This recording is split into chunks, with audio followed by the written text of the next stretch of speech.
আসসালামু আলাইকুম প্রিয় দর্শক, সবাই কেমন আছেন? প্রতিদিনের মতো চলে আসলাম এই মুহূর্তের আজকের সবচেয়ে গুরুত্বপূর্ণ ঝড় বৃষ্টির আবহাওয়ার খবর নিয়ে। আগামীকাল 23শে মার্চ 2025 রোজ রবিবার। তো প্রিয় দর্শক, বর্তমানে যে চলমান ঝড় বৃষ্টি সারা দেশের মধ্যে অব্যাহত রয়েছে সেটি আজ রাত এবং আগামীকাল রাত পর্যন্ত চলমান থাকতে পারে। দেশের বিভিন্ন অঞ্চল জুড়ে ভারী বৃষ্টির সতর্কতা রয়েছে। বাংলাদেশ আবহাওয়া অধিদপ্তর থেকে ময়মনসিংহ এবং সিলেট বিভাগের বেশ কিছু জেলাতে তীব্র শিলাবৃষ্টির সতর্কতা জারি করেছে। এছাড়া বেসরকারি আবহাওয়া সংস্থা থেকে ঢাকা বিভাগ সহ খুলনা এবং বরিশাল বিভাগের দিক দিয়ে আগামী 24 ঘন্টার মধ্যে ব্যাপক বৃষ্টিপাতের সংবাদ জানিয়েছে। তো আমরা এই মুহূর্তে ইউরোপিয়ান আবহাওয়ার পূর্বাভাস মডেল রাডার থেকে কি আপডেট পাচ্ছি জানিয়ে দেব। অবশ্যই ভিডিওটি শেষ পর্যন্ত দেখবেন। কে কোন জেলা থেকে দেখছেন কমেন্ট বক্সে জানিয়ে দিন এবং সেই সাথে প্রতিনিয়ত আবহাওয়ার খবর সবার আগে পেতে আমাদের ইউটিউব চ্যানেলটিকে সাবস্ক্রাইব করে রাখতে ভুলবেন না। তো প্রিয় দর্শক, আমরা শুরুতেই এই মুহূর্তে উপগ্রহ রাডার থেকে দেখে নেব দেশের কোন কোন অঞ্চলে মেঘের কি পরিস্থিতি রয়েছে। তো আমরা এই মুহূর্তে দেখতে পাচ্ছি ভারতের পশ্চিমবঙ্গের ওপরের দিক থেকে কলকাতার দিক থেকে একটি শক্তিশালী বজ্রবাহী মেঘ মেহেরপুর এবং খুলনা হয়ে ঢাকা বিভাগ হয়ে এদিকে সিলেট বিভাগ পর্যন্ত বিস্তৃত রয়েছে। এর একটি অংশ আমরা দেখতে পাচ্ছি রংপুর এবং রাজশাহী বিভাগের ওপরে বিস্তৃত রয়েছে। তবে বিকেলের পর থেকে রাজশাহী এবং খুলনা বিভাগের বেশ কিছু জেলার আকাশ পুরোপুরি পরিষ্কার হয়ে গেছে এবং সেই সাথে রোদ ঝলমলে আকাশ আমরা দেখতে পেয়েছি। বেশ কিছু জেলাতে বিচ্ছিন্নভাবে বৃষ্টিপাত চলমান ছিল, তবে রাতের মধ্যে তেমন আর ভারী বর্ষণের কিন্তু সতর্কতা দেখা যাচ্ছে না। তবে আজ ময়মনসিংহ বিভাগের দিক দিয়ে এবং সিলেট বিভাগের দিক দিয়ে যে মেঘের আনাগোনা শুরু হয়েছে এর জেরেই কিন্তু কিছুটা হালকা থেকে মাঝারি ধরনের বৃষ্টিপাত হতে পারে। আকস্মিক কালবৈশাখী ঝড়ও বয়ে যেতে পারে। দু এক অঞ্চলে কিছুটা শিলাবৃষ্টিরও কিন্তু সম্ভাবনা দেখা দিতে পারে।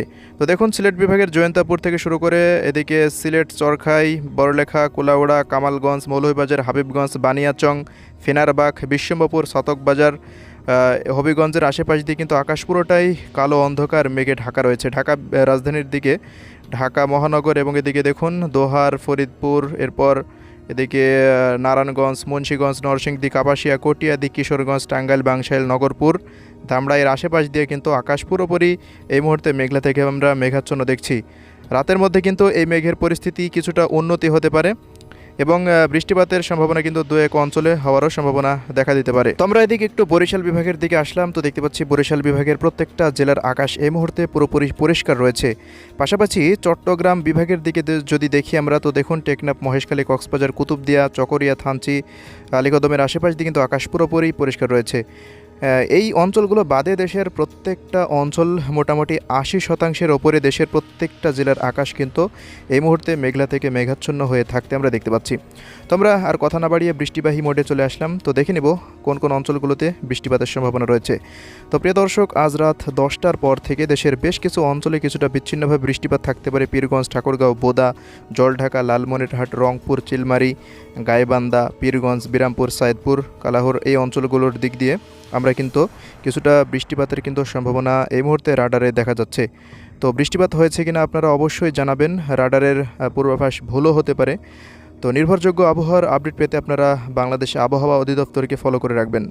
এছাড়া এই মুহূর্তে বাহাদুরবাদের অঞ্চলগুলো এবং এদিকে জয়পুরহাটের দু এক অঞ্চলে কিছুটা বিচ্ছিন্নভাবে বৃষ্টিপাতের সম্ভাবনা দেখা যাচ্ছে। বাকি এদিকে ঢাকা থেকে শুরু করে খুলনা, বরিশাল, চট্টগ্রাম এবং সিলেট অঞ্চলের দিক দিয়ে দেখুন আকাশ রাতের মধ্যে মেঘলা থাকবে। বৃষ্টিপাতেরও দু এক অঞ্চলে কিছুটা সম্ভাবনা হতে পারে। এরপর এদিকে সিংড়া, পুঠিয়া, রাজশাহী, তাড়াশ, নন্দীগ্রামের পর রাত 12টার পর থেকে একটু একটু করে মেঘের ঘনঘটা ঘটতে পারে। এর জেরে দু এক অঞ্চলে কিছুটা বৃষ্টিপাতের সম্ভাবনা রাডারে দেখা যাচ্ছে।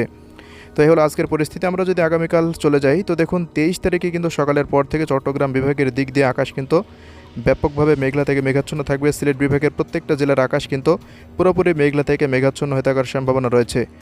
তো আমরা আরও পরবর্তী সময়ের দিকে চলে যাব। তো প্রিয় দর্শক, বেলা গড়ানোর পর রাজশাহী বিভাগের দিক দিয়ে একটি শক্তিশালী মেঘমালা প্রবেশ করতে পারে, যার যে রাজশাহী, সিংড়া, নাটোর, পাবনা, ভেড়া এবং কুষ্টিয়া, মেহেরপুর, চুয়াডাঙ্গা, ঝিনাইদহ, আলমডাঙ্গা, মাগুরা থেকে শুরু করে এই অঞ্চলগুলোর আশেপাশ দিয়ে দেখতে পাচ্ছেন কিছুটা বিচ্ছিন্নভাবে বৃষ্টিপাতের সম্ভাবনা কিন্তু দেখা দিতে পারে। তো আমরা এই মুহূর্তে যে রাডারের পরিস্থিতি দেখতে পাচ্ছি এটা কিন্তু শুধুমাত্র যশোর এবং অভয়নগর এবং নড়াইল, গোপীনাথপুর এরপর গোপালগঞ্জ থেকে শুরু করে খুলনা, সাতক্ষীরা, এদিকে ফরিদপুর, এরপর রাজবাড়ির আশেপাশ দিয়ে এবং রাজশাহী বিভাগের প্রত্যেকটা অঞ্চলের দিক দিয়ে কিন্তু ব্যাপক বৃষ্টিপাতের এই সম্ভাবনাটা কিন্তু দেখা যাচ্ছে। তো প্রিয় দর্শক, আগামীকাল এই বৃষ্টিপাতটা হতে পারে, আপনারা অবশ্যই সতর্কতা অবলম্বন করবেন। বৃষ্টিপাত হয়েছে কিনা অবশ্যই কমেন্ট বক্সে জানাতে ভুলবেন না। এছাড়া রংপুর বিভাগের প্রত্যেকটা অঞ্চলের আকাশ কিন্তু আগামীকাল মেঘলা থেকে মেঘাচ্ছন্ন হয়ে থাকার সম্ভাবনা কিন্তু এই মুহূর্তে রাডারে দেখা যাচ্ছে।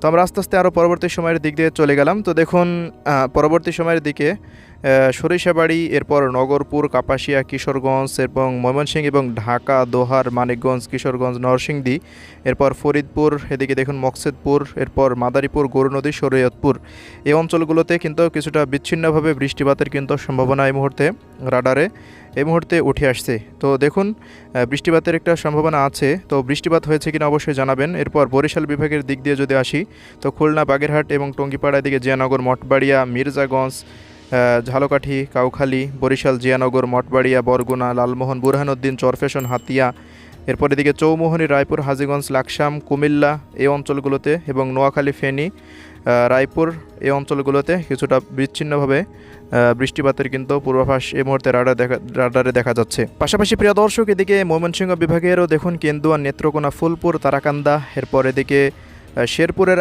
আশেপাশ দিয়ে কিন্তু ব্যাপক বৃষ্টিপাতের কিন্তু সম্ভাবনা আমরা এই মুহূর্তে রাডারে দেখতে পাচ্ছি। মাদানের দু এক অঞ্চলে কিছুটা বিচ্ছিন্নভাবে বৃষ্টিপাত হতে পারে। ভারতের আইজল, ত্রিপুরা, এরপর এদিকে আসাম, মেঘালয় রাজ্যের দিকে কলকাতার দিক দিয়ে ব্যাপক কিন্তু বৃষ্টিপাতের সম্ভাবনা আগামীকাল থাকছে।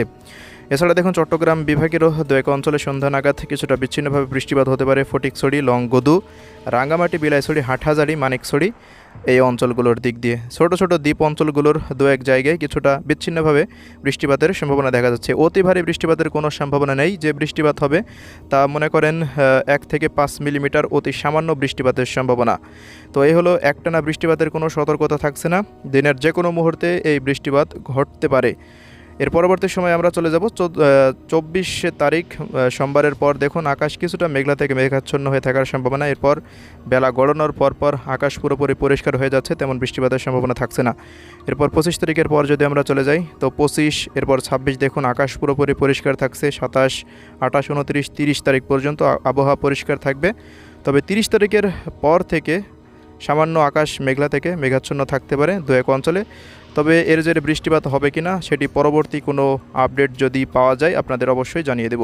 তো সবশেষ দেখে নিন এক নজরে আগামী কয়েকদিনে কোন কোন অঞ্চলে বৃষ্টিপাত হতে পারে। তো রাডারের পূর্বাভাস অনুযায়ী দেখা যাচ্ছে রংপুর বিভাগের প্রত্যেকটা জেলা, রাজশাহী বিভাগের বেশ কিছু জেলা এবং খুলনা ও বরিশাল বিভাগের দু এক অঞ্চলে বিচ্ছিন্নভাবে বৃষ্টিপাত এবং চট্টগ্রাম ও ঢাকা বিভাগের বেশ কিছু জেলাতে বৃষ্টিপাত হওয়ার সম্ভাবনা। সিলেট বিভাগের 2 জেলা এবং ময়মনসিংহ বিভাগের দু এক জায়গায় কিছুটা বৃষ্টিপাত হতে পারে। ভারতের কলকাতার দিক দিয়ে প্রত্যেকটা অঞ্চলে কিন্তু ব্যাপক বৃষ্টিপাতের সম্ভাবনা দেখা যাচ্ছে। পুরুলিয়া, এদিকে আসাম, মেঘালয়, ত্রিপুরা এবং আইজল রাজ্যের দিক দিয়ে। তো এই হলো আজকের সংক্ষিপ্ত আবহাওয়ার পূর্বাভাস। পরবর্তী আপডেটে আবার দেখা হবে। ততক্ষণ সবাই ভালো থাকবেন, সুস্থ থাকবেন। আল্লাহ হাফেজ।